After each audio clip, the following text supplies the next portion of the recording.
Well, good morning, everyone. It's Wendy here. Happy Friday. Oh, look, we have a special guest joining us today, Blue in the background. I wanted to come today and really talk about fear and how fear can hold us back. There's a couple of things about fear, right? There's a lot of things that are in our mind, and there's things about fear that are very subconscious. So first and foremost, a lot of times it's about fear of failing and looking silly or giving people the wrong impression. That's one form of fear. The other one is just like innate fear of being safe, right? So sometimes, like, we put ourselves, like, innately, we're built in our DNA to stop from making really dangerous decisions and putting our life in danger. So that's a real fear. And then there's just the fear in our head.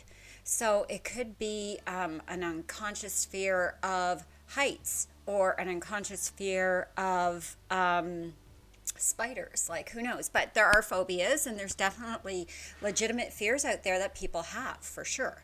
So I wanted to share a little bit about how I overcame fear. So in the year that I turned 50, I was determined to kind of like go balls to the walls, like overcome some of the things that I personally fear. So one of the things that I do fear, and a lot of people don't know this about me, is that I have like this weird fear of heights.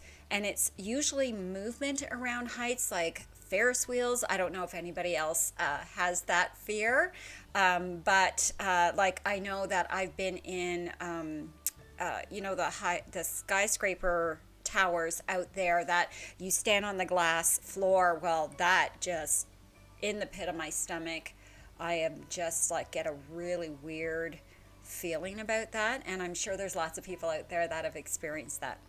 So I'm going to tell you a story about the year that I turned 50. So the first thing I did is my husband and I were in the Bahamas for one of our winter vacations, and we tandemed, parasailed. Well, I didn't really have that much of a fear of that activity, and I think it's because I had my husband with me. And when we went through the safety measures, it seemed really safe, so I felt secure. But I want to tell you the story about when I did the edge walk on the CN Tower. So for those who aren't familiar with Canada, the CN Tower is in Toronto. And before that skyscraper in Dubai, it was the tallest building in the world. So a few years back, a company came in and they created this experience where you could walk on the outside of the tower. So I win a contest at my corporate job when I was a district manager, and I promised my team that if I got to go to the Toronto experience, that I would do the edge walk on the CN Tower. So lo and behold, I'm in Toronto winning this contest, and I kept to my word, and I'm signing up for this edge walk. And it's scary when you sign up and they say if you back up or back out, it is non-refundable. So I'm pretty sure they put that in the waiver because there must be a history of people like deciding this is not for me after they've initially signed up for the activity. All right. So long story short, we had already gone up the tower and gone on the observation deck, and I stood on the floor and had that feeling. This is after I've signed up for the edge walk. So at this point, I'm thinking, oh my goodness, what have I gotten myself into? Because I'm absolutely terrified now. So part of the process of like walking on the edge is you get into an orange jumpsuit. You've got to take everything like off your body that could fall off the edge and harm someone at the bottom. And I'm sorry, I don't have the exact height of the edge walk, but it's high for sure. So, and I'll include a picture in this video for sure when I do some post production. So here we go. We're getting in our jumpsuit. Like, I have hair bobby pins in my hair holding it back. I have my sunglasses on, my watch. I wanted to take kind of my camera out there. You can't do that, just so you know. So you got to take off all your watches. Like you can keep your wedding band on because obviously that's not going to come off. They put like a sure grip on your sunglasses if it's a sunny day, but the earrings come off. Like anything that is like could fall off of your body while you're on edge walk, you strip down. So get in the orange jumpsuit, and I was starting to ask questions. Has anybody ever thrown up on the edge? Not to their knowledge. Has anyone ever backed out? Yes, it happens. Has anyone ever fainted? So, like, I'm already in my head creating this dialogue that all these bad things could happen while I'm on the edge. So, we're going up the elevator, and the elevator on the CN Tower, and I can't remember if it was on the Edge Walk or when we went to the observation deck, but it's actually a glass elevator. So as you're going up this very tall tower, you're seeing like the city and how high you're going. So that just adds to my anxiety, right? So you get into a harness before you go up the elevator. They clip you in while you're there. And the scariest part, I will say, is walking from where they clip you in to the edge. Then they make you do all these activities. And actually, as I did more and more activities, like they're filming it, they're taking pictures. It's great. It was a great memory, to be perfectly honest. You get out of your head and you get into the moment. And I think that's really what I want to talk about today, is how if I allowed my fear to really stop me from making that decision, I wouldn't have experienced that really cool feeling of being so high. The land, like seeing the cityscape in Toronto was amazing. The stuff that the staff make you do really challenge your comfort zone. So first of all, feeling the fear and just forcing yourself through it, that was one of my learnings there. The other one was making those tough situations more fun.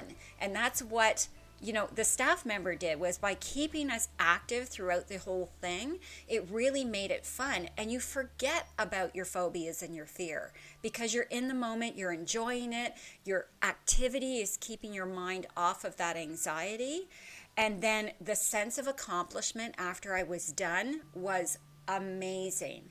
So that's really my story about facing my fear, overcoming it, and then finding the joy and exhilaration of actually doing something that I never thought I was going to do. That was a great accomplishment for me. So that's really what I wanted to share today.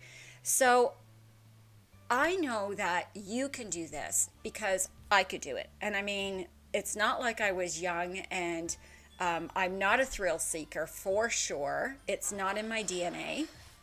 But I can say that it absolutely challenged me. And that's what you need to embrace when you're looking at feeling that fear and overcoming it anyway. And it can be really exhilarating. It can be very self-satisfying. And it really gives you a sense of pride that you were able to accomplish that. What are some of the things that really helped me is, well, first of all, I had a buddy going up with me, someone that also had won that trip to Toronto. So finding someone who will support you and experience something sometimes really helps get you past your fear. And really listening to the instructions helped me overcome my fear. So educating yourself is another really good tip. If you're afraid of something or you're afraid to take that next step, do some educating for yourself, because sometimes knowing what's ahead can really help you overcome some of the preconceptions you may have that are holding you back. And then recognize that when you accomplish something, it is so satisfying that it will bring you joy. So remembering those three things is really critical. And so having a buddy, educate yourself to overcome maybe some unfounded fears that are holding you back. And remember that at the end of the journey, there's always the reward of satisfaction. And so that's really what I wanted to share today about overcoming fear. And recognize that there are so many people out there that are taking risks every day and overcoming their fears and finding success. And, you know, if you are afraid of things, like having a coach walk you through that process and help you plan out some of the things that are holding you back can be very beneficial. So just remember that as well. Do's and don'ts. Here's what you should not do. Don't let fear hold you back, and find a way to overcome those things, because the first and most important thing is that you believe in yourself and that you are worthy of success. So I hope this video served you well. I want to thank you for letting me share my story, and I hope that it connected with some of you and it will help you move forward in any of your goals or any of the things that you would like to achieve. So remember always to inspire others, connect with those who matter most, and cultivate creativity in everything that you do.